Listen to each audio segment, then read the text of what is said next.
Ngopi. Antum mau nanya apa mau ditanya? Nanya dan ditanya dan.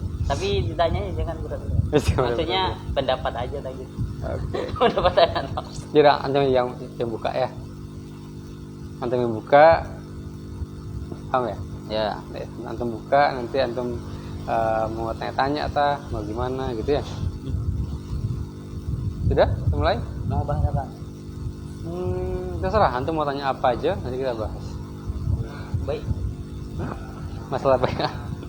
Jawab. Coba tanya. Hah? Masalahnya. Yang itu kayak jangan dulu. Kita bahas yang ringan-ringan aja. Ya? Kita bahas yang ringan-ringan aja, masalah-masalah anak muda gitu. Yang asik. Tangan bisa dibuka dulu.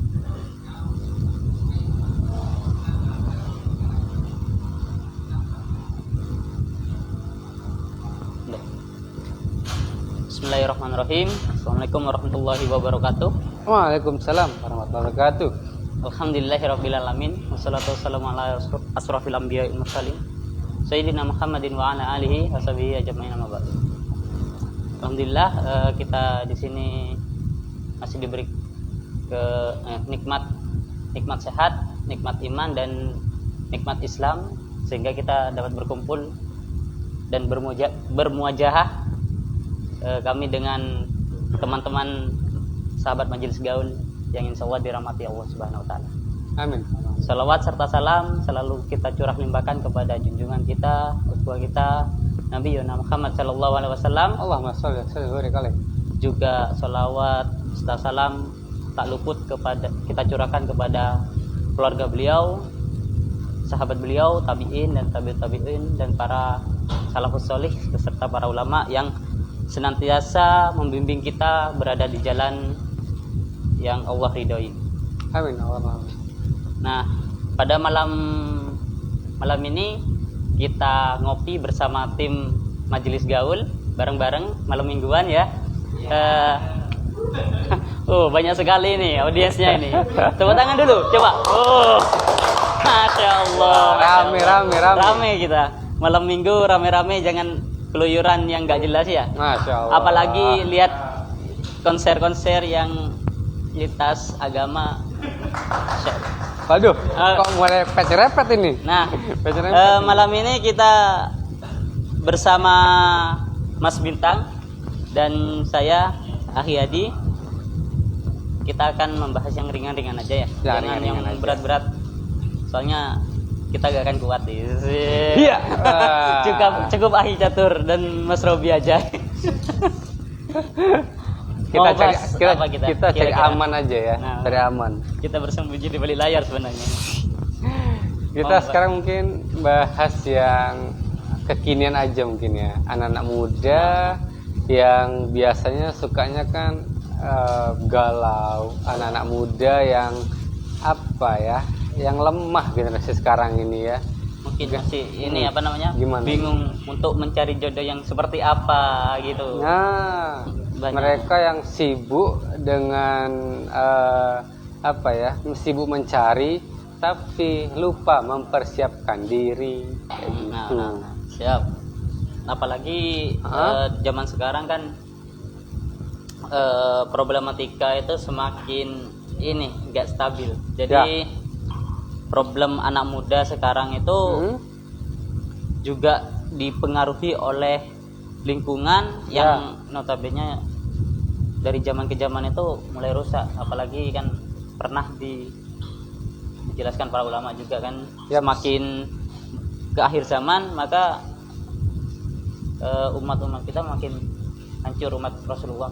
Nah, ini benar banget Aryadi.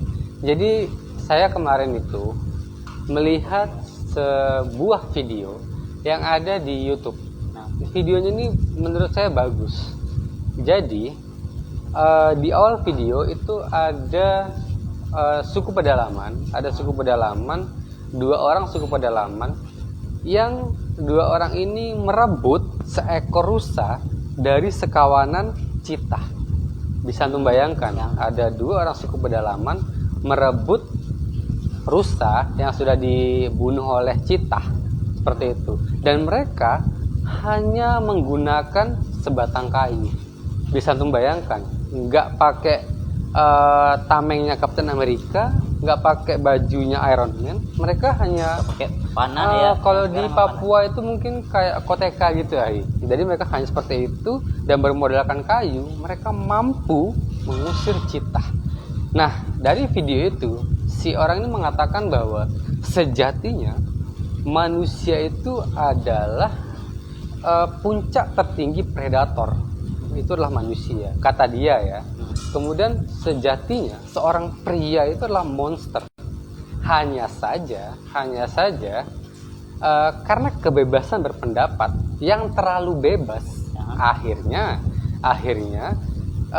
mereka banyak mengatakan nggak apa-apa pria lemah, nggak apa-apa pria seperti wanita, nggak apa-apa pria seperti Mas Ragil.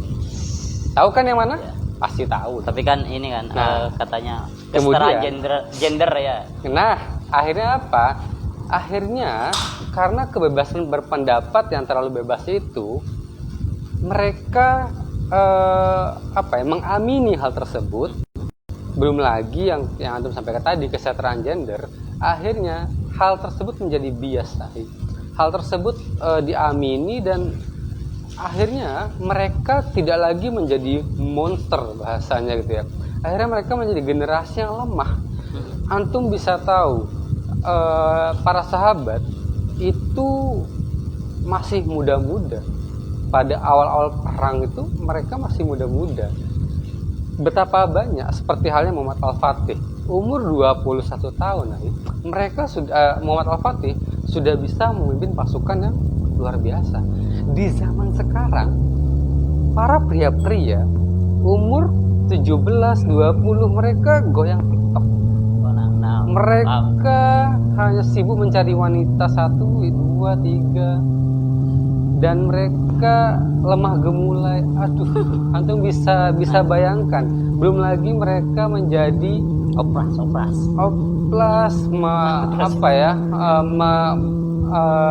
mengkedepankan penampilan saja tapi tidak merubah diri mereka seperti itu. Belum lagi seperti yang antum tahu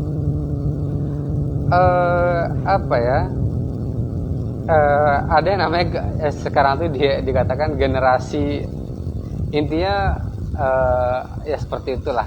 Bahkan para psikolog saja itu masih bingung dengan orang-orang yang suka sesama jenis gitu.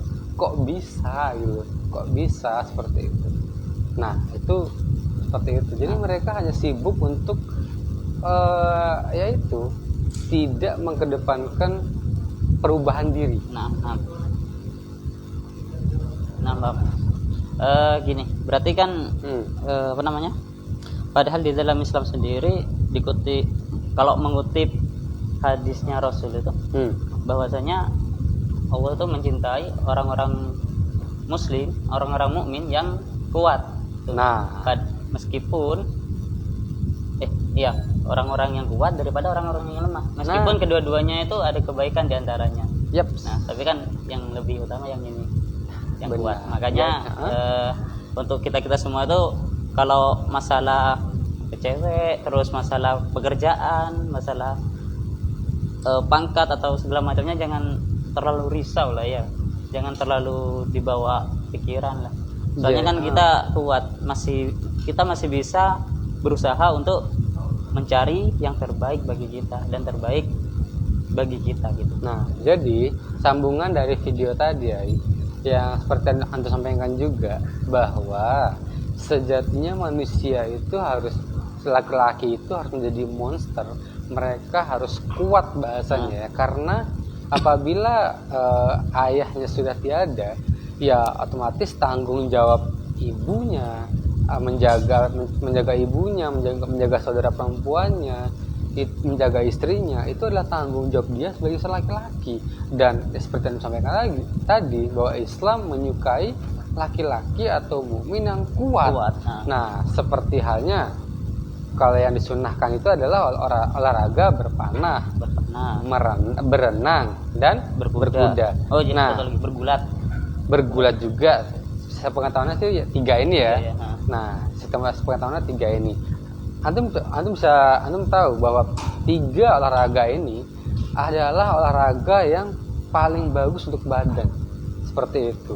Nah, antum berkuda sudah kan ya? Memanah insya Allah. sudah. Berenang bisa apa enggak? Berenang insya Allah bisa. Soalnya di rumah Anak kan belum dekat, bisa tapi. dekat kali. Jadi renangnya renang ala-ala kali gitu loh. Nah, Ya, setidaknya bisa berenang, hai. Nah. Antum bisa ngapung kan ya? nah, Anak nggak bisa, hai. Nah, ini kelemahan saya, berarti saya harus belajar ini karena berenang itu adalah olahraga yang paling seru. Kenapa seru? Berkeringat tapi nggak berkeringat. Iya nggak? Kan iya, hai. Kan Tapi- berenang terus kan tapi capek situ. capek sebenarnya, tapi kan kita seger. Seger. Makanya itu adalah betapa indahnya sunnah seperti itu. Kita olahraga enak, basah-basahan, berkeringat, tapi tetap tetap seger gitu. Nah, oleh karenanya tapi di sisi lain kita juga harus yang namanya tadi olahraga kan. Nah, Bukan berarti kita harus bodybuilder juga, badannya gede gitu, nggak mesti juga. tapi harus ini harus diketahui kalau berenang apalagi di tempat-tempat renang sekarang itu kan Nah, banyak yang campur bau. Nah, ini ya itu. kita harus kita harus menjaga diri juga. Jangan sampai kita ibarat kata itu mengejar sunnah tapi berdampingan dengan dosa. Kan gitu ya. Jadi harus didahulukan ya menjauhi kemaksiatan ketimbang mencari sunnah. Tapi bukan berarti kita meninggalkan sunnah. Nah, oleh karenanya ayo jadi orang kaya. Kita bikin kolam renang sendiri. Nah, masya Allah. Kan gitu kan iya kan ya? Apalagi di tempat di sini ya, di base campnya Majelis Gaul siapa ya. yang tahu, Ahi? Ini para pemuda-pemuda jomblo ini satu saat nanti mereka adalah pengusaha-pengusaha hebat. Kan gak ada yang tahu kan ya? Gak ada yang tahu. Jangan amin antum nggak jomblo antum. Antum nggak Siapa jomblo. yang tahu gitu loh. Ahi Lutfi sekarang cuma sebagai seorang penjaga masjid. Suatu saat nanti yang bikin masjid kan gak ada yang tahu, bro. Iya enggak sih? Nah, oleh karenanya kita harus selalu husnuzon. Sekecil apapun husnuzon itu karena kita apa susahnya berdoa untuk teman-teman. Nah. Toh doa itu ke kita juga, iya kan? Nah, oleh karenanya kita tetap harus semangat untuk apa itu? Maksimal dalam ikhtiar. Kalau katanya guru kita semua yaitu Al Ustadz Mukarram Satutri gitu ya. Beliau mengatakan hasbul istitoah, apa itu sampai titik darah penghabisan.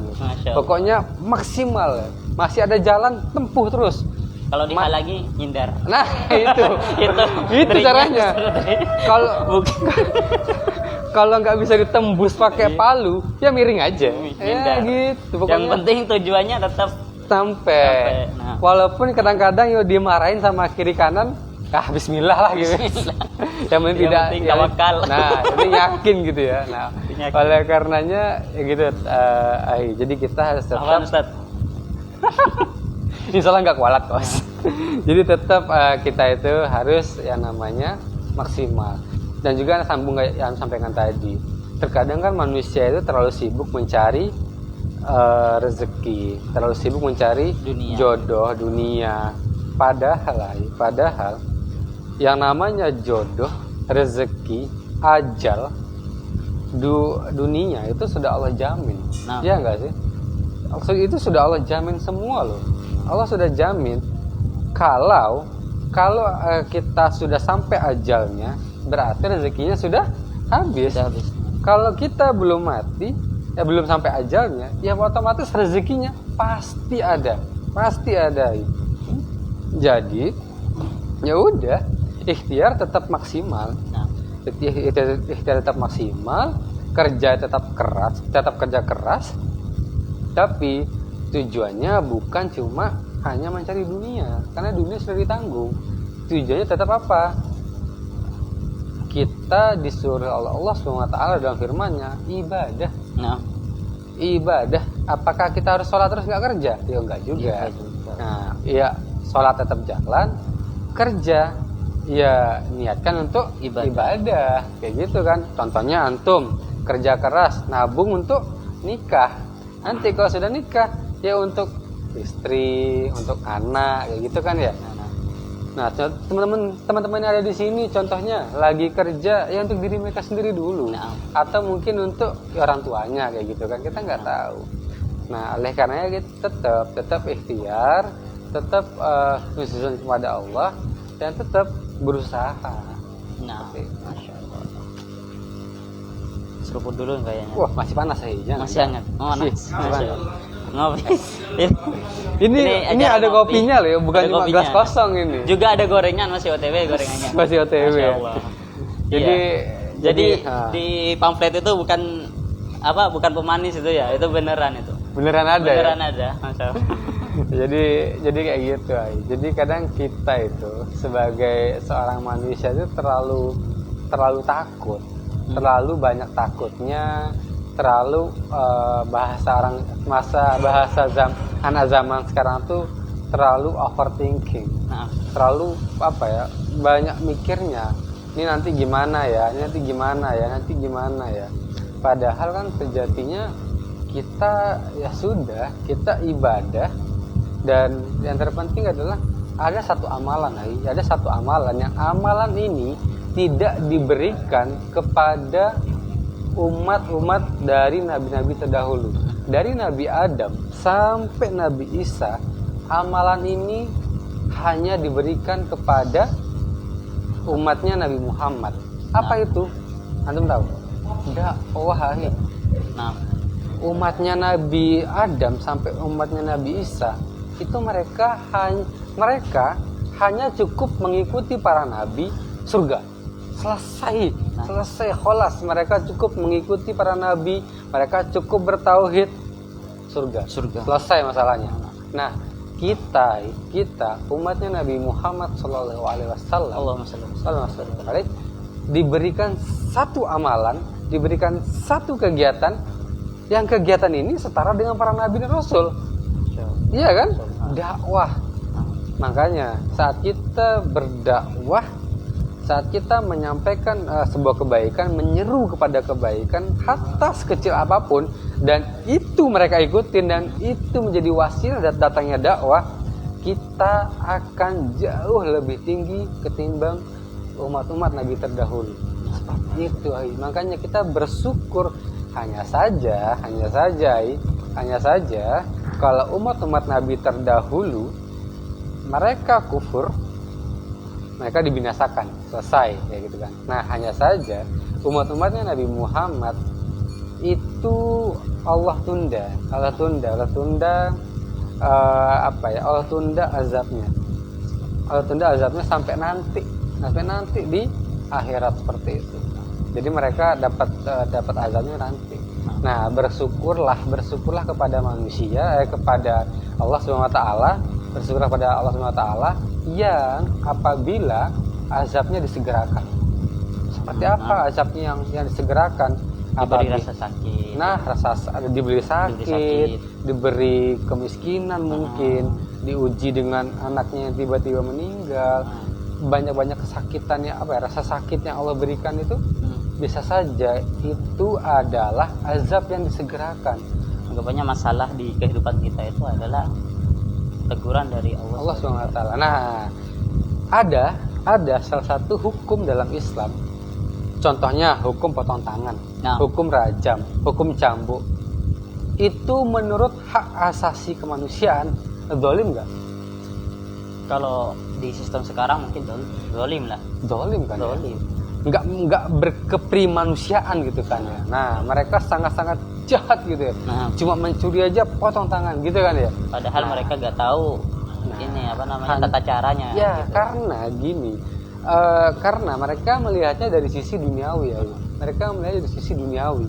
Padahal hukum-hukum yang Allah berikan itu sejatinya adalah azab yang didahulukan. Contoh, ada suatu riwayat yang mengatakan saat seorang wanita yang dia mengaku kepada Rasulullah bahwa dia telah berzina dan akhirnya dia ingin segera dirajam karena dia tahu keimanan dia yang tinggi, karena mungkin dia khilaf dan dia memiliki keimanan tinggi, akhirnya dia meminta untuk dirajam sesegera mungkin. Tapi Rasulullah menunda sampai anaknya lahir, menunda sampai menyusuannya selesai, dan akhirnya tetap diminta dia untuk dirajam.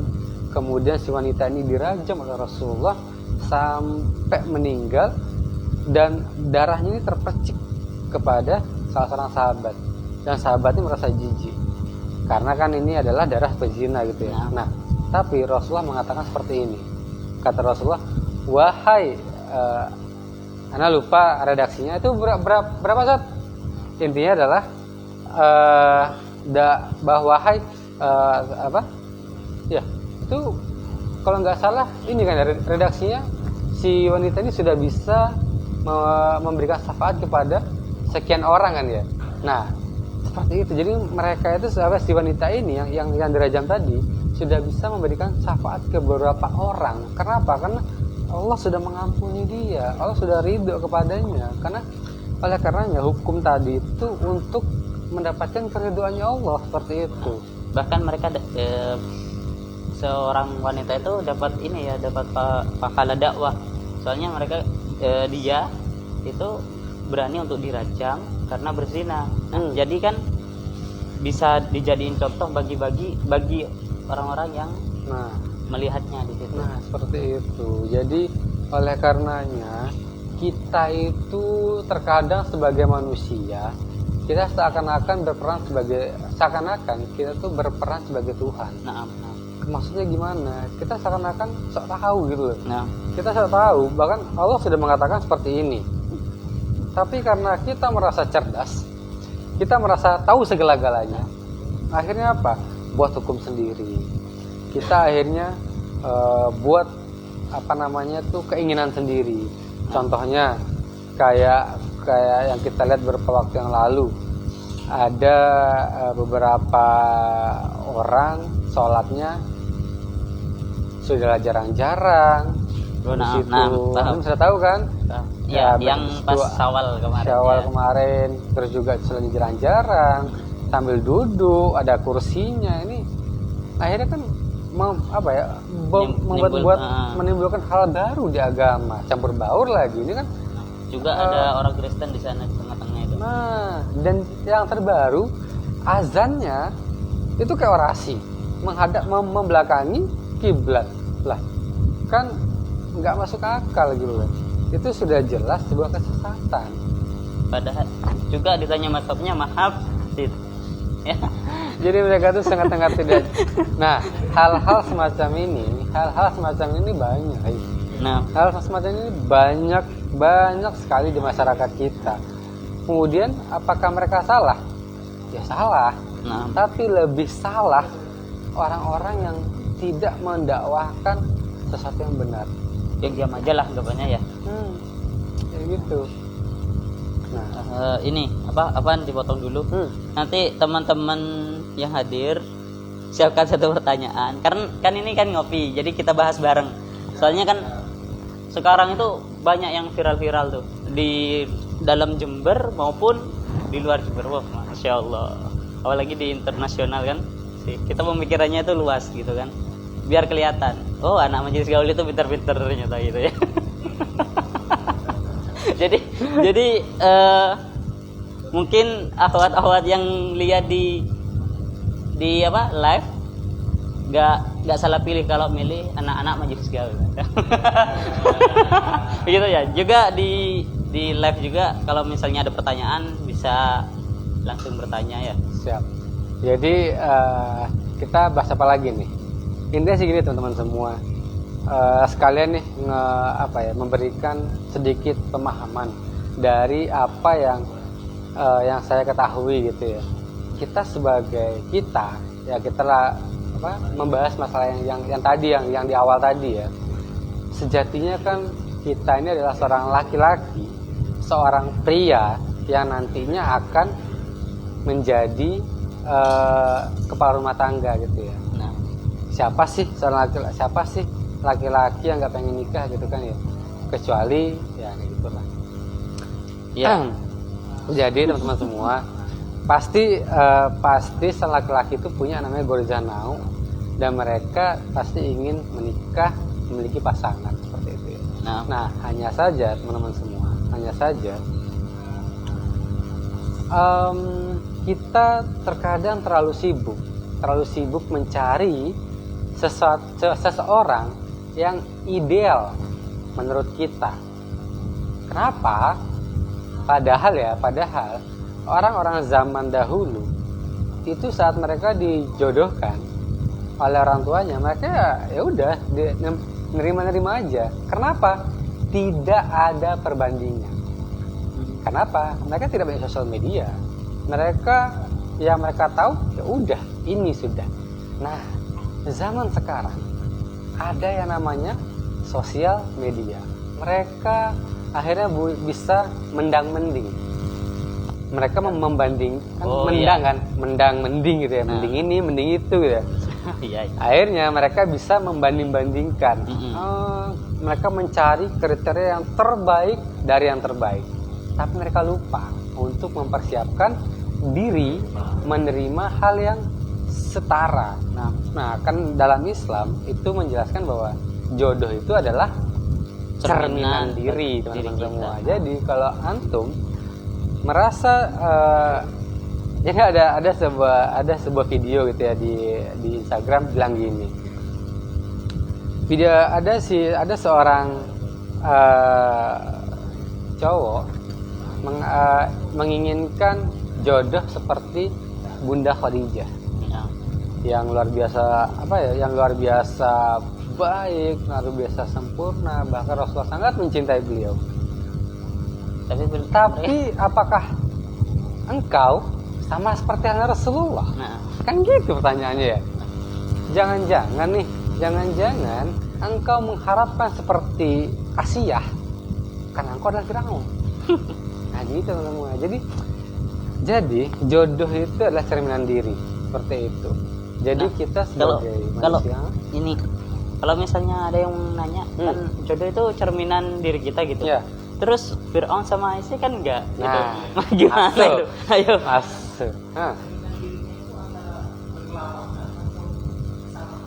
Nah, karena kalau cermin itu kan berlawanan kan ya. Kita angkat tangan kanan, dia tangan kiri ya. Kan nggak mesti sama gitu ya. Nah, ini pertanyaan menarik.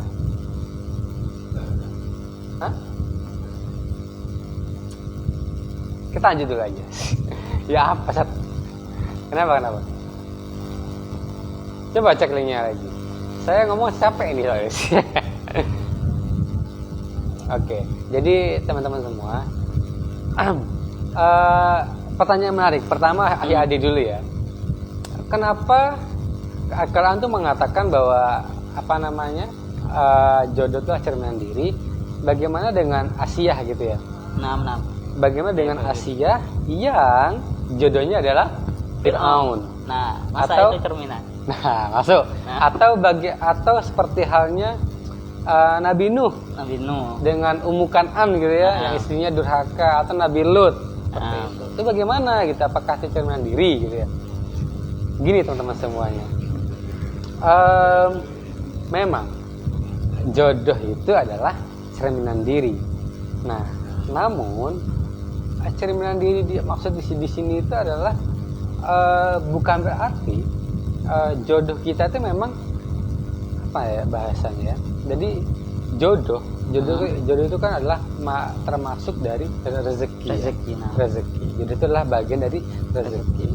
Nah, tapi kan di ayat lain Allah SWT mengatakan bahwa istri, anak-anakmu, bukan istri ya, lebih kepada pasangan, anak-anakmu, hartamu, bisa jadi itu menjadi ujian untukmu. Ya kan? Nah, kan di dalam Islam itu tidak ada yang namanya kontradiktif. Hanya saja kita yang belum terlalu memahami apa yang Allah ingin sampaikan. Nah, kita sambung ke pertanyaan tadi. Halnya dengan Asiyah yang Fir'aun gitu ya.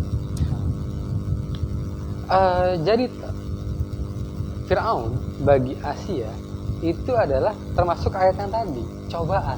Nah, oleh karenanya, karena mendapatkan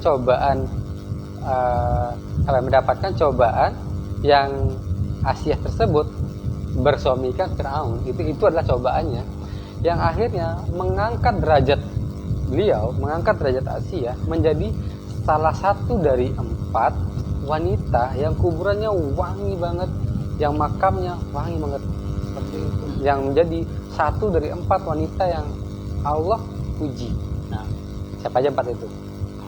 Asia, Asia, terus Ibunda Maryam, terus Fatimah, terakhir Fatimah sama Aisyah, Khadijah. Aisyah bukan? Enggak masuk. Hah? Oh, Enggak, hanya 4 Khadijah. ini aja. Kenapa Asia menjadi? Hah? Oh iya, Mas.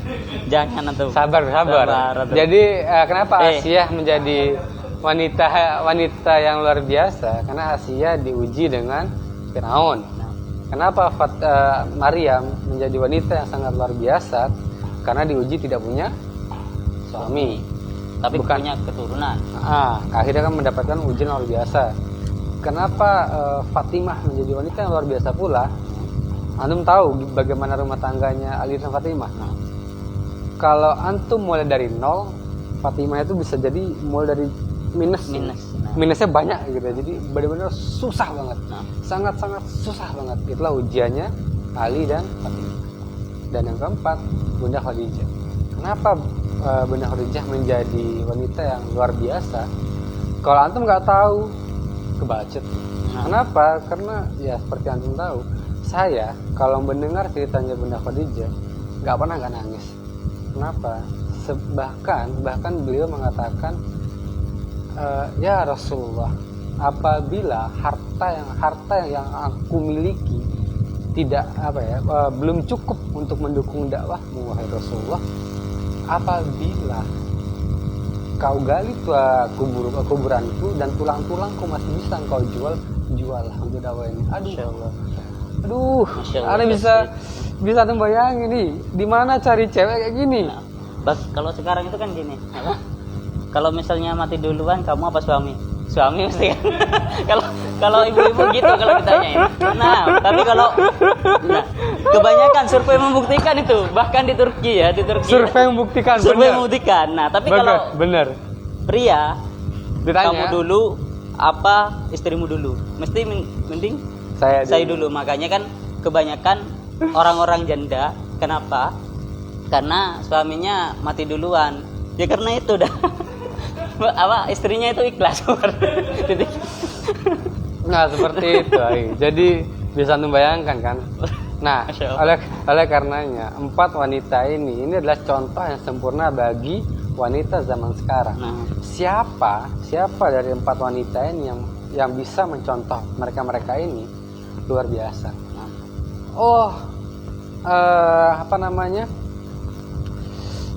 Suamiku kok kejam banget ya, suamiku kok jahat banget jahat banget ya.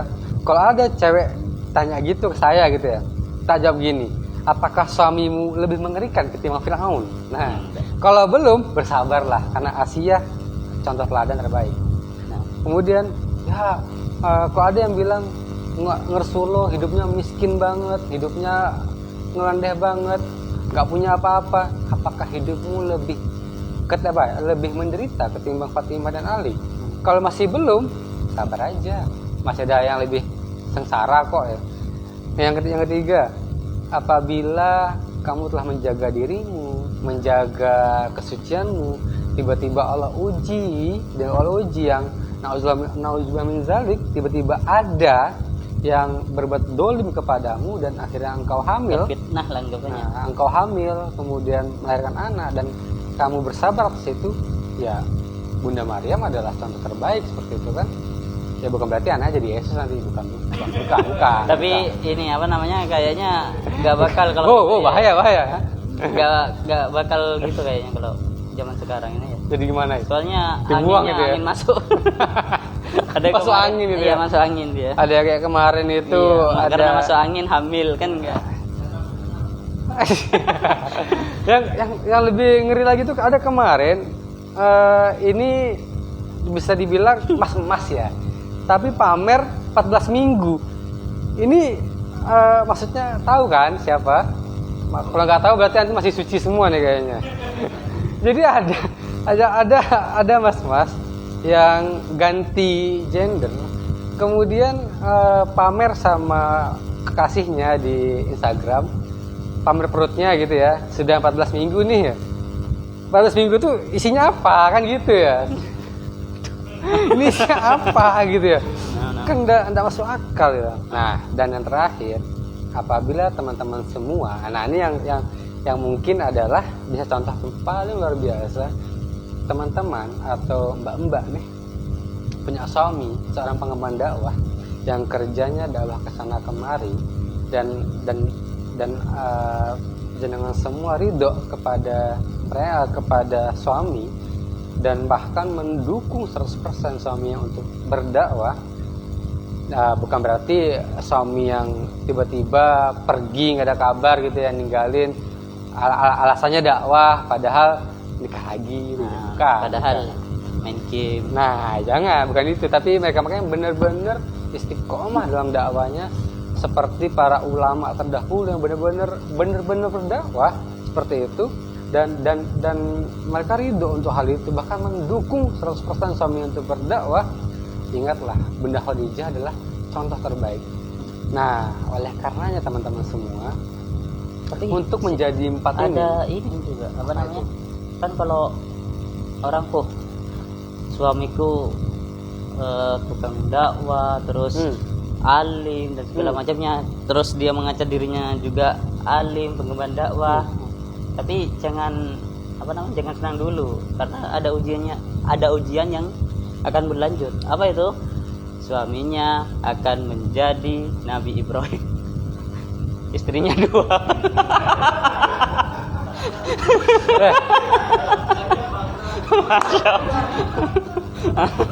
Tapi ngomong-ngomong tentang Nabi Ibrahim ya teman-teman semua. Ngomong-ngomong tentang Nabi Ibrahim ya teman-teman semua, ini ada sebuah, ini cerita pribadi dan ini bikin saya takut pulang. Bukan takut pulang, tapi jadi gini ceritanya. Jadi Allah sedang menguji pernikahan saya kan gitu ya. Allah sedang menguji pernikahan saya. Allah SWT sedang menguji kami seperti halnya Nabi Zakaria ataupun Nabi Ibrahim. Apa itu? Masih dikasih jeda untuk pacaran dulu gitu ya. Tapi lama gitu. Tapi gak apa-apa, kita tetap menikmati itu. Intinya sih kami masih belum dikaruniai. Tanda kutip pacaran. Capi dong. Maksudnya sudah menikah sejak tahun 2014 yang lalu.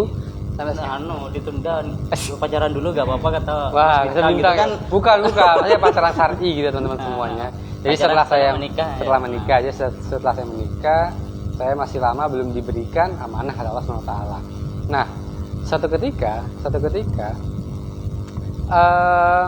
saya menyampaikan kepada istri kan, sabar. Nabi Ibrahim saja itu 40 tahun loh berdoa kepada Allah SWT, baru akhirnya diberikan keturunan seperti itu ya. Antum tahu jawaban dari seorang istri yang cerdas? Beliau bilang gini, ya kan Nabi Ibrahim nikah lagi. Aduh, salah sih contoh gitu. Salah gitu. Langsung diem gitu kan. Ya apa jawabnya? Aduh. Itu ngode itu. Nah kan, tapi gak pulang antum. Dan itu Jalan. ya maksudnya ini antara jalan tol atau perbedaan bro. Halangan gitu kan ya. Ini maksudnya gimana gitu kan. Jadi intinya kan kalau Nabi Ibrahim itu ada ikhtiarnya kan. Selama 40 tahun itu beliau ada ikhtiarnya. Ikhtiarnya nikah lagi gitu. Aduh ya weh. Ya kita ambil Ibro untuk bersabarnya saja. Nikah laginya ya belum kepikiran gitu.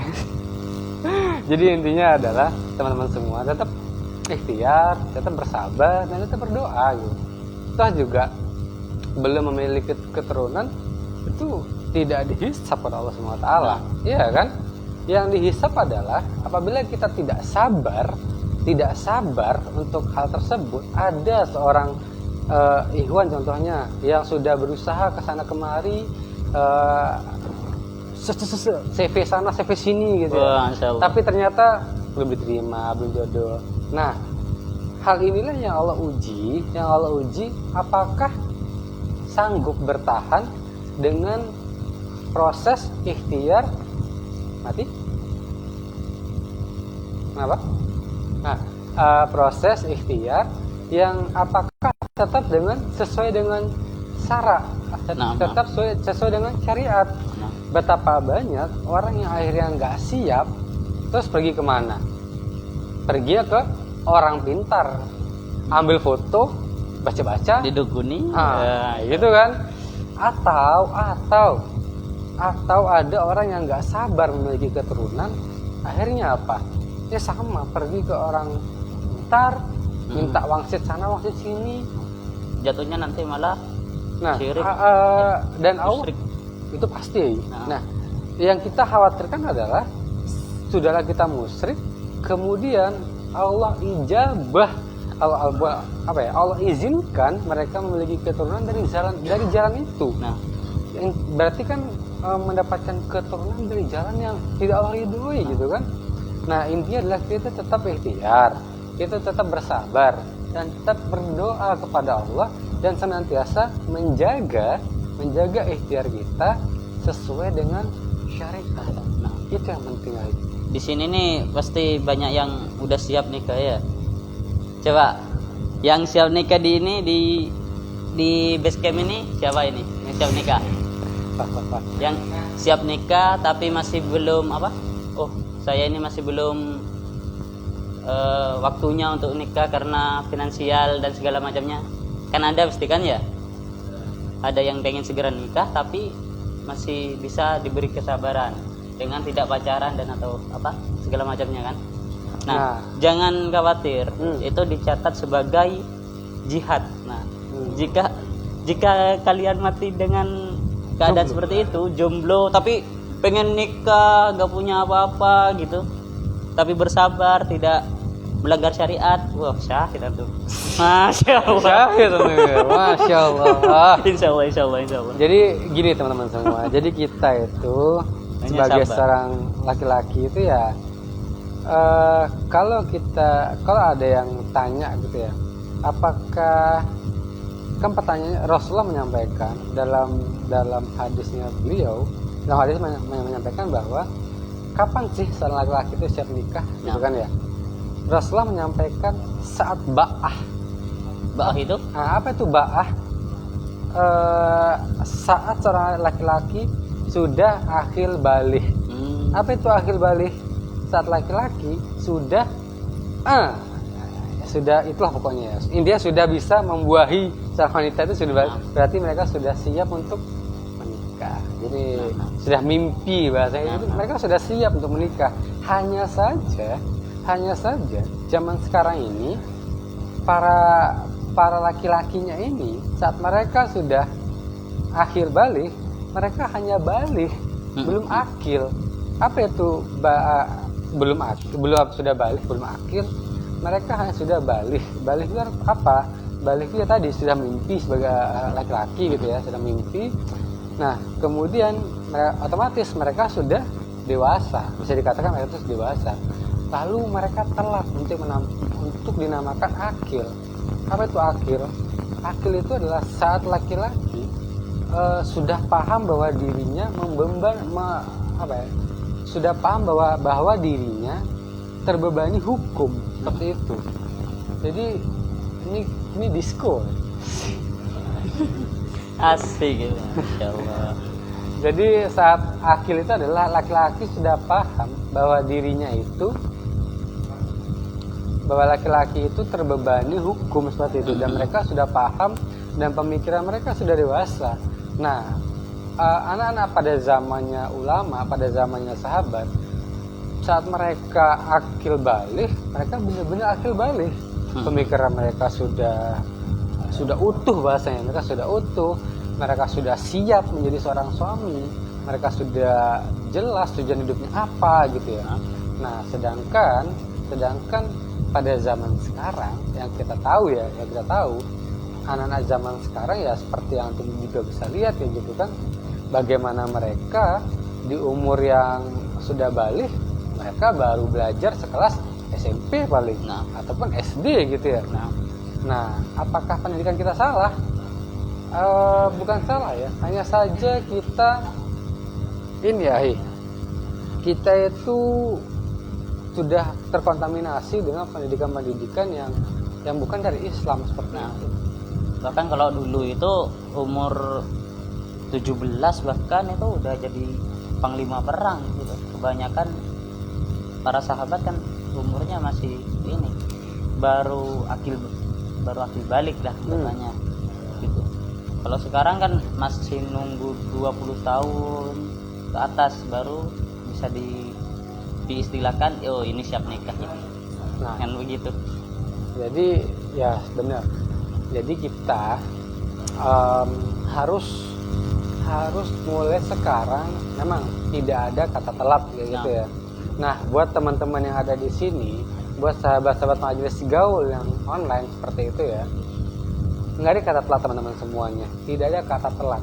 Jadi teman-teman semua harus sudah paham saat teman-teman sudah dalam tanda kutip mimpi, artinya sudah menuju kedewasaan, teman-teman semua itu sudah terbebani hukum.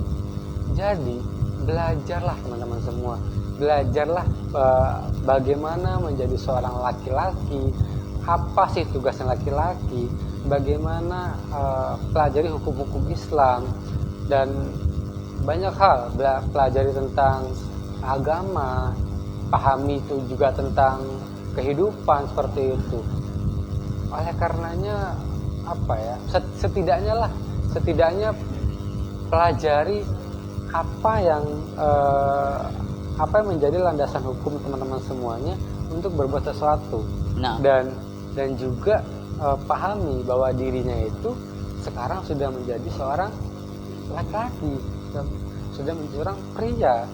Dan harus saat ditanya kenapa teman-teman memilih Islam, teman-teman sudah bisa jawab, karena saya memilih Islam. Islam adalah agama yang benar. nah, Itu jelas. bahkan di setiap agama itu ukhuwah itu yang paling erat itu adalah Islam.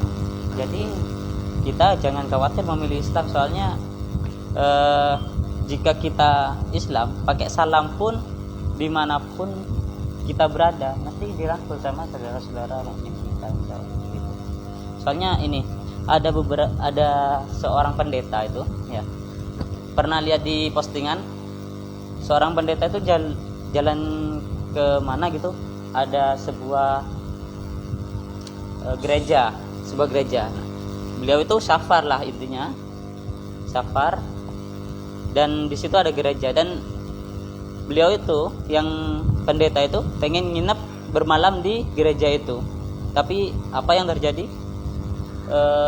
Pendeta itu malah diusir sama pendeta yang ada di sana, diusir sama pengelola gereja di sana gitu, karena satu dicurigai, takut ininya hilang, takut ini itu. Nah, terus pendeta itu karena ditolak di sebuah gereja, beliau itu jalan ke masjid, dan beliau itu cuman bilang apa? Assalamualaikum. Nah, pas bilang assalamualaikum, ada di sana itu di masjid itu sedang takmir masjid sama teman-temannya itu sedang makan malam. Karena bilang assalamualaikum, nah jamu. jadi yang tadinya orang Muslim, yang tadinya orang Kristen itu tidak ada apa ya namanya ya? Oh, yang makan itu takmir masjidnya itu malah monggo winara makan bersama. Nah, soalnya apa? Mereka gak pernah punya rasa apa ya? Punya mindset, oh ini pendeta, oh ini bakal mencuri, oh ini cuman mau numpang makan, gak pernah gitu. Soalnya keeratan ukhuwah Islamiyahnya itu di dalam Islam itu erat, makanya pendeta itu Login.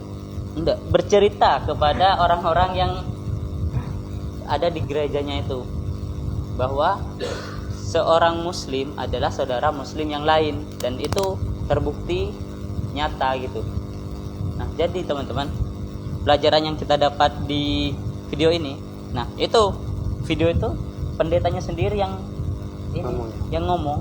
Masya Allah banget kan, kita sebagai orang muslim itu bangga gitu kan. Apalagi kalau sekarang kalau di Jember itu assalamualaikum mau nginep di sini, wah ini bahaya ini, mix sama amal masjid ini dibawa ini gitu kan.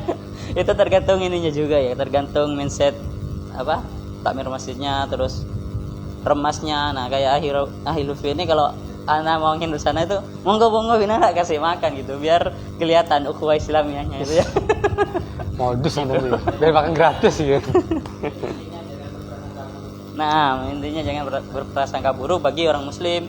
Nah jadi salam juga jangan sampai ini ya, apa namanya juga orang muslim, salam itu jangan sampai ketinggalan jika ketemu sama sesama muslim gitu. Tapi beberapa waktu yang lalu itu ada ustadz salam tuh nggak dijawab sama ustadz. Nah, beda. Soalnya di ini katanya. Oh iya. Ngerti anu ya? Aduh, Coba, kok itu. bisa ya? Tidak ngerti itu. Waduh. Ya. Kalau tidak ngerti, antum lihat aja ada videonya itu. Jadi apa mau dibahas juga ini mumpung kita lagi ngopi. Waduh. Nanti kita diserang lagi ya. Aduh. Bahaya nih. Ini lulus sensor insyaallah. Jadi intinya teman-teman semua, jangan sampai Islam itu adalah agama yang mempersatukan, Ya. agama yang mempererat sebuah ukhuwah. Jangan sampai antum sebagai sebagai seorang muslim mukminin yang sudah memanjangkan jenggot, yang sudah menghitamkan jidat, yang sudah mencingkrangkan celana gitu teman-teman semua, yang sudah kelihatan tuh Islamnya, bukan kayak kita nih yang pakai baju kayak gini gitu ya, yang jenggotnya cuma segini, ini nggak ada jenggotnya gitu ya. Jangan sampai ke jenggot Pancasila ini 5 lembar. Jangan sampai antum yang sudah mencerminkan seorang mukmin dan muslim yang baik hanya karena ustadz tersebut melakukan sesuatu yang menurut antum itu bid'ah gitu ya. Akhirnya salam ustadz tersebut tidak antum jawab. Waduh, berat itu. Berat ustadz, berat. Jadi intinya teman-teman semua, menjawab salam itu wajib. Nggak ada, saya masih belum menemukan ada hal-hal yang bahasanya ya, menafikan hal tersebut gitu loh. Saya belum menemukan ada hadis lain yang mengatakan apabila ustadz ini melakukan bid'ah, salamnya jangan dijawab. Nggak ada. Nah, ngomong-ngomong masalah bid'ah ya, ini kita sedikit bahas ya. Saya yang sudah diajar oleh guru-guru saya, kita menghukumi sesuatu itu kita harus tahu dulu landasannya. Kita harus tahu dulu apa yang mau kita hukumi, kayak gitu. Contoh bid'ah. Apa sih bid'ah? Makhluk apa ini gitu kan? Jadi benar-benar kita koncei banget. Bid'ah itu apa sih? Rasulullah mengatakan bid'ah, maksudnya apa sih? Jadi kita benar-benar kita bahas secara mendetail, secara mendalam, agar kita saat mengatakan bid'ah kepada seseorang, kita bisa paham maksudnya apa gitu ya. Jadi nggak yang ujuk-ujuk antum bid'ah antum kok pakai sepontak, antum bid'ah antum kok pakai HP. Nah kan untuk bukan menggali bid'ah itu seperti apa. Kalau contohnya Mas Minta gimana? Nah, cara mencarinya jadi apa ya? Saya itu kemarin penjelasan. Jadi saya kemarin tuh bukan belajar ya, lebih kepada mencari tahu dari empat sumber. Dari Ustadz Adi Hidayat, dari Buya Yahya, dari Ustadz Khalid, dari Ustadz Taufik. Khalid Basalamah, Syafiq Basalamah, Khalid Basalamah. Iya sama ya. Jadi dari 4 orang ini adil ya, dua ya, adil kan. Jadi saya tahu apa sih makna, apa sih maksud dari perkara apa maksud dari kata-kata ini, apa sih maksud dari hukum ini gitu ya. Nah, jadi bid'ah itu kan maksudnya adalah sesuatu yang tidak ada pada zamannya Rasulullah. Tidak diajarkan Rasulullah langsung. Lebih kepada tidak dicontohkan. Tidak gitu ya. dicontohkan. Tidak dicontohkan oleh Rasulullah. Itu bisa dikatakan bid'ah. Nah, teman-teman kita yang para ustaz tersebut mengatakan kan bid'atun dolalah benar gitu kan. Nah, bid'ah dolalahnya seperti karena bid'ah ini banyak. Bid'ah tuh banyak ternyata ya. Karena pada zaman Rasulullah nggak ada HP. Pada zaman Rasulullah nggak ada lampu yang kayak gini. Kok gelas mungkin ada ya, HP mungkin ini nggak ada. Kupluk kayak gini mungkin nggak ada. Bisa jadi kita semua bid'ah ini apalagi semua. Kayak gini ya. Saya ngomong di internet juga bid'ah ini gitu kan. Nah, jadi bid'ah apa sih yang sampai mengantarkan seseorang itu menuju neraka gitu kan? Bid'ah dolar seperti apa? Nah, jadi setelah saya pelajari, saya pahami, saya dudukkan perkaranya gitu ya. Jadi teman-teman semua,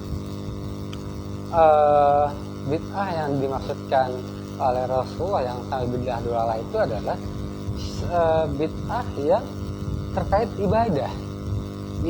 Jadi contohnya adalah ayadi. Salat subuh berapa rakaat? 2. Karena terlalu semangat kurangi, kasih 3, 4. Nah, itu bid'ah dolalah itu ini. Itu sudah masuk ke dalam bid'ah dolalah. Kenapa? Antum menambah-nambahkan masalah agama yang sudah jelas itu. Nah, itu bukannya boleh lah yang enggak banyak. Atau contohnya ayadi. Karena ayadi terlalu semangat untuk beribadah, karena di antara subuh dan zuhur ini terlalu lama waktu senggangnya, saya ingin sholat, antum tambahkan 2 sholat wajib di antara subuh dan zuhur. Nah, itu jangan, itu bid'ah dolalah itu ahi. Nah, tetapi ada orang ngumpul. Ngumpul ini sunnah enggak? Rasulullah mengatakan berkumpullah kalian, karena saat kita berkumpul dan kita membicarakan tentang ilmu Allah, itu adalah teman-teman surga, ya kan? Pertama itu ngumpul. Setelah ngumpul bersolawat, kepada Rasulullah bareng-bareng lah kebanyakan. Selawat bersama bareng-bareng, dan itu selawat kepada Rasulullah. Selawat ini boleh apa enggak? Boleh. Dianjurkan malahan. Bahkan Allah dan malaikat bersalawat juga kepada Rasulullah. Kemudian ada 2 hal baik digabung, ngumpul-ngumpul salawatan, terus tiba-tiba jadi bid'ah. Di mana bid'ahnya? Memang Rasulullah pada zaman Rasulullah nggak ada salawatan, karena Rasulullah masih ada soalnya. Maksudnya yang bareng-bareng gitu kan? Soalnya pernah dibahas sama Ustaz Putri itu pas di Tanah Suci kemarin, di Tanah Suci. Panti maksudnya kan di Tanah Suci. Nah itu ini ada dua kelompok gitu di zaman Rasulullah, dan ini membahas apa kalian? Membahas tentang agama-agama, masalah ilmu Islam gitu kan, masalah ini baik. Nah, sedangkan yang satunya itu kita berkumpul untuk bersalawat. Nah, Rasulullah bersabda bahwa orang yang berkumpul dengan taklim majelis ilmu ini, malaikat akan membuka sayapnya dan menaungi orang-orang ini. Dan yang bersalawat itu bukannya tidak bagus, bukannya tidak baik, akan tetapi lebih baik yang majelis ilmu gitu ya. Kalau nggak salah begitu. Oke. Jadi intinya adalah kalau apabila kita kan itu Rasulullah menyampaikan seperti itu dan tidak melarangnya kan. Intinya adalah itu kan bukan bagian dari bid'ah sebenarnya. Bukan bagian dari bid'ah. Jadi kita harus bisa mendudukkan segala sesuatu itu jelas gitu. Jelas bahwa mana yang bid'ahnya itu beneran tidak dilakukan dan tidak boleh sampai bisa membawakan neraka, Dan kita juga harus tahu mana bid'ah yang itu memang tidak dicontohkan oleh Rasulullah, tapi boleh kita kerjakan, boleh kita pakai, kayak gitu, iya kan? Soalnya kadang kan itu ya, kita ngambil satu hadis dan hadis itu dipakamkan, bahkan padahal ada hadis-hadis lain yang menjelaskan bahwa ini nggak apa-apa, ini nggak apa-apa, tapi ini tetap bid'ah itu dolalah gitu toh. Nah begitu mungkin seperti itu. jadi benar aja maksud dari hal tersebut ya seperti itu. Jadi kita itu harus benar-benar memahami makna, memahami hukum Islam agar kita tidak asal-asal membid'ahkan seseorang. Nah, Karena Rasulullah sudah capek-capek mendakwakan Islam agar umat ini bersatu. nah, Jangan sampai karena hal-hal yang mungkin kita masih keliru, kita masih belum paham, atau bahasa kasarnya kita masih sabuk putih tapi sosok nantang-nantang banyakkan orang kayak gitu. nah, Intinya adalah ayo pelajari lebih dalam lagi, jangan asal-asal membid'ahkan, jangan asal-asal mengkafirkan. nah, Pahami dulu faktanya, pahami dulu hukumnya, agar saat kita membicarakan sesuatu itu jelas dan itu juga tepat sasaran kan gitu, kayak gitu. Jadi kita di Islam diajarkan untuk menghukumi sesuatu itu berdasarkan fakta. nah. Jangan sampai karena saya pernah juga dengar bahwa apa namanya tuh tidak apa-apa riba kan cuma dikit, ya meskipun dikit tetap riba namanya kayak gitu kan, meskipun dikit tetap dosa namanya. Gak apa-apa riba, yang penting syariah is di bank syariah is.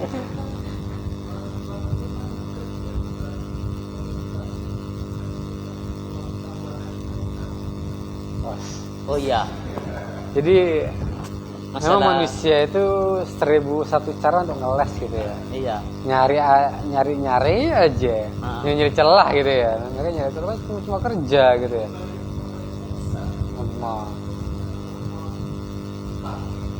nah. Soalnya setiap apa namanya ya, setiap kesesatan itu mesti ditobangi dengan apa namanya alasan dengan nafsunya mereka sendiri gitu. Soalnya anak punya teman, dia itu akhwat bersemir sih. Terus ada yang negur, kok disemir merah gitu katanya. Ya gak apa-apa, yang penting gak disemir hitam. Soalnya semir hitam itu gak dibolehkan sama Islam. Ente itu gak berkerudung. Itu malah yang gak dibolehkan sama Islam kan gitu kan. Nah, malah yang diperjelas itu apa ya? Yang dipakemkan itu tidak boleh semir hitamnya. Sama saja halnya gak makan babi. Oh, mohon maaf, saya Islam ya, padahal pemabuk dia. Cuman babinya itu kasta tertinggi itu. Kalau di dalam kehidupan itu kayaknya itu babi itu kasta tertinggi. Kasta tertinggi. Nah mungkin masalah kayak gitu juga apa namanya? Dikit-dikit gak apa-apa. Ditutupin dengan alasan yang mungkin kata dia lah masuk akal, karena ya apa ya, kembali ke nafsunya sendiri gitu kan. Mungkin bisa dijelaskan masalah riba kurang ini soalnya. Nah, jadi pertanyaannya itu kan terus gimana gitu kan, mereka apakah kan boleh kerja gitu kan, kerja gitu. Nah, dalam Islam kayak gini, masalah hutang itu berat banget. Jangankan masalah uang yang ada tambahannya gitu ya. Antum nih, Mas siapa namanya yang tanya? Atar. Enggak, nama ini. Nama antum ini bagus ini. Jangan Atta tambah R gitu. Atar. Masya Allah. Nama aslinya Atar kan? Oh, nama panggung. Wah. Itu nama panggung. Antum jangan-jangan Intel lagi pas. Nah, Sampai namanya dirahasiakan nih. Jadi ya. Mana itu? Jadi contohnya Mas Atar ya. Mas Atar ya, pinjam uang ke Mas Kahyaji. Kemudian Mas Atar pinjam ke Ahyadi, kemudian Mas Atar ini sebelumnya tidak saling kenal, kemudian kenal pinjam uang. Nah, tiba-tiba di jalan Mas Atar ngeliat Ahyadi lagi jalan kaki gitu ya. Terus Mas Atar karena tahu Ahyadi ini pernah pinjam uang, terus berbuat baik kepada Ahyadi. Mas, saya tak gonceng gitu kan. Gonceng kan? Karena saya pernah minjemin uang lah anggapannya ya. Bahkan bukan pernah, tapi lagi berlangsung. Oh, lagi berlangsung peminjaman uangnya belum dikembalikan gitu ya. Nah, kemudian Ahyadi membonjang Ahyadi. Itu saja saya dihitung riba. Padahal belum mengembalikan uang loh. Hanya memberikan kebaikan sekedar tumpangan loh. Nah. Itu sudah termasuk riba. Bisa dibayangin betapa banyak di zaman sekarang. Contohnya deh, ada betapa banyak orang yang belum selesai mengembalikan uangnya, tapi sudah berbuat baik kepada orang yang meminjamkan uang. Itu saja sudah dihukumi riba loh. Kenapa? Karena itu memberikan kebaikan pada seseorang yang meminjamkan uang kepadanya, dan itu tidaklah kebiasaan, kecuali kebiasaan loh ya. Kebiasaan seperti apa? Ahyadi sudah terbiasa sebagai seorang teman boncengan, makan bareng. Tiba-tiba ada sesuatu keperluan, butuh uang kayak Ahyadi. Ya, karena sudah biasa saling memberi, akhirnya tetap memberi seperti biasanya, ya nggak ada masalah. Nah, hanya masalah. Kecuali kalau nggak terbiasa. Nah.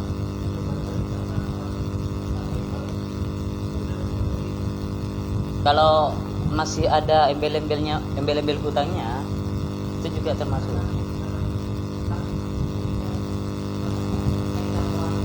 Baik. Nah, itu. Soalnya kalau kita gak minjemin uang, antum gak bakal mikir terbiasa gitu kan. Intinya adalah yang terbiasa. Kalau sudah terbiasa ya. Kan ada orang yang pinjam uang ke seorang itu kan karena dia baik banget. Nanti antum nggak terbiasa saling memberi gitu loh. Akhirnya antum kecuali si penghutang memberikan kebaikan ya nggak apa-apa. Tapi kalau yang berhutang memberikan feedback, yaitu bukan dari kebiasaannya, itu sudah menjadi bagian dari riba. Gitu. Nah, kembali lagi ke pertanyaan tadi, bagaimana dengan orang-orang yang ada di bank gitu kan?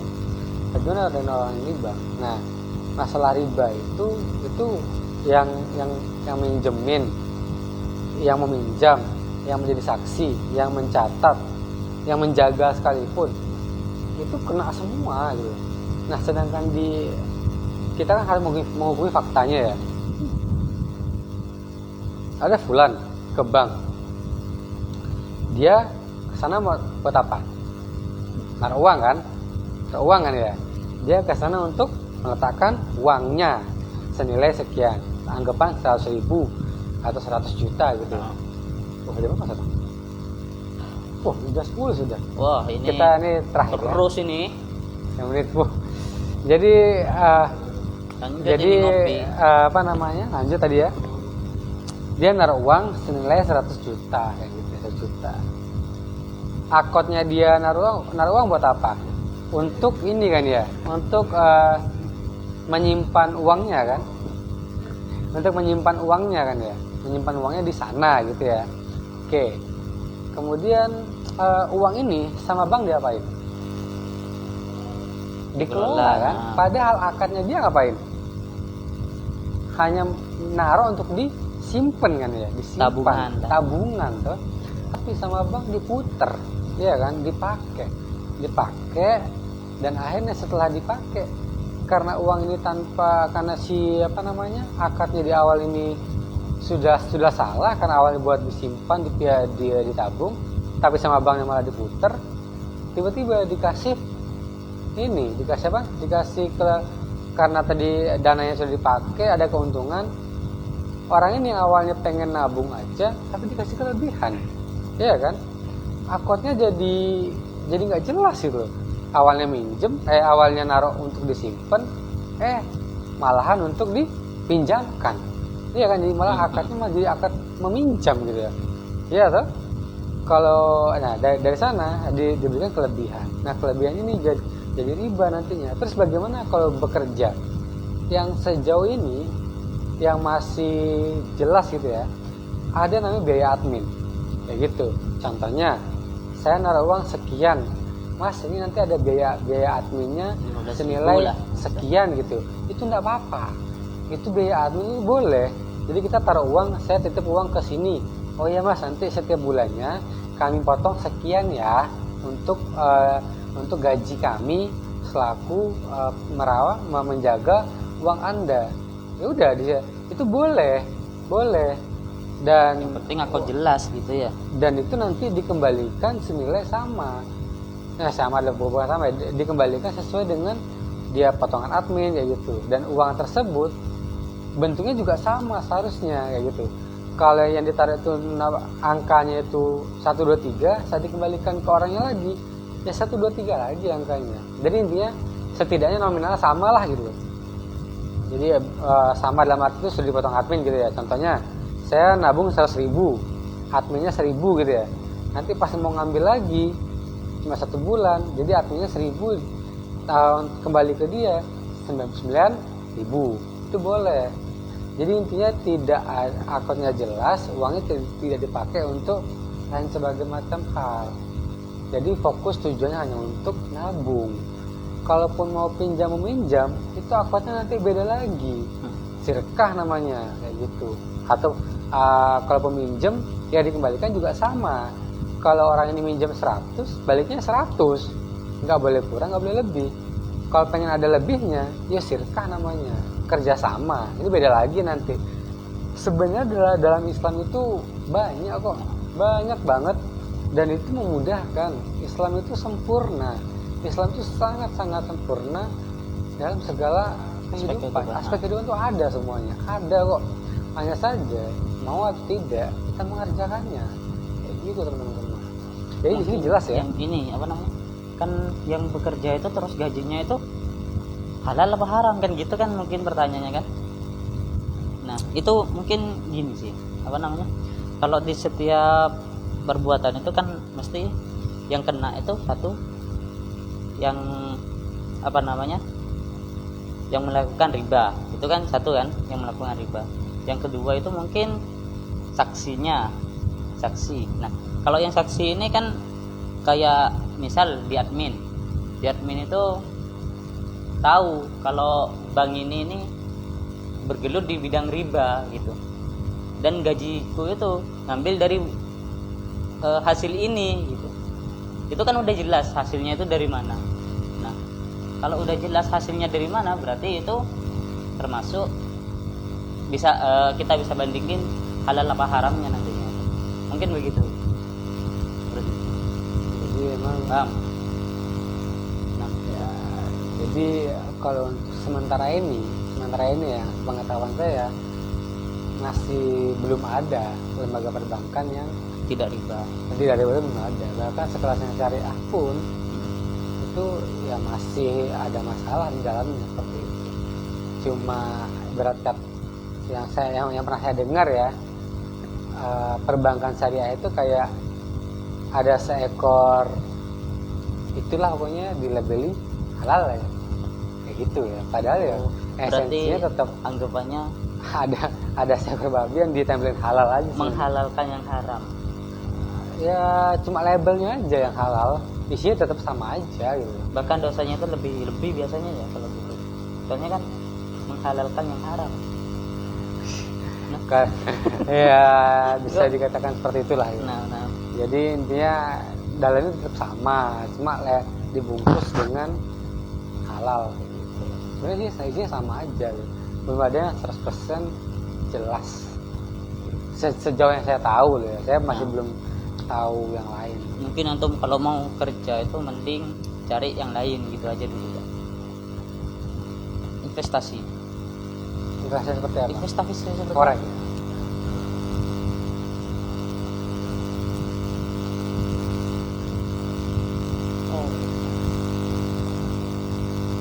Nah itu kan Sirkah kalau si investasi itu nanti maksudnya ke sirkah. Antum kan berkata nambahin saham misalnya kan ya. bukan saham ya. Iya, Kerjasama. kerjasama. Sama itu menambahkan modal kan. Nanti Tidak kan itu apa-apa. ada Itu akad tertentu. Syirkah namanya. Dan syirkah ini ada hukum tersendiri lagi nanti. Bagaimana hukumnya itu lebih sulit lagi, lebih dalam lagi bahasanya. Bahkan daripada menyewa apa menggadaikan, nanti syirkah itu ya kerjasama ya. Gitu. Mungkin itu dulu aja ngobrolnya, nanti kita lanjut next time ya. Soalnya sudah malam, jadi ngopinya kita lanjut di next time. Next time. Nah, Mungkin bisa ditutup Mas Adi? mungkin minggu depan untuk ngopi bareng majelis gaul dan ditemani oleh teman-teman majelis gaul yang ada di sini insyaallah ya. Dan untuk yang punya kegiatan di rumah boleh langsung pulang. Kalau yang nggak ada di sini kita ngobrol-ngobrol pada gini aja dah, ngobrol-ngobrol asik ya.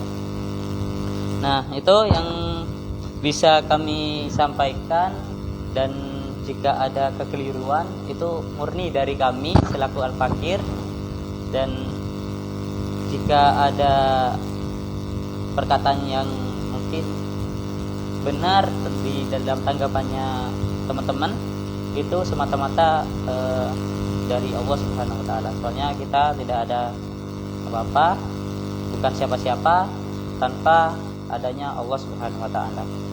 Nah, itu aja. Saya pamit undur diri, dan Mas Bintang terima kasih banyak atas waktunya. Kita tutup dengan hamdalah, istighfar dan doa kafaratul majlis. Alhamdulillahirabbil alamin. Astagfirullahaladzim. Subhanakallahumma wa bihamdika asyhadu an la ilaha illa anta astaghfiruka wa atubu ilaik. Akhirul kalam. Assalamualaikum warahmatullahi wabarakatuh. Waalaikumsalam warahmatullahi wabarakatuh. Aduh, alhamdulillah.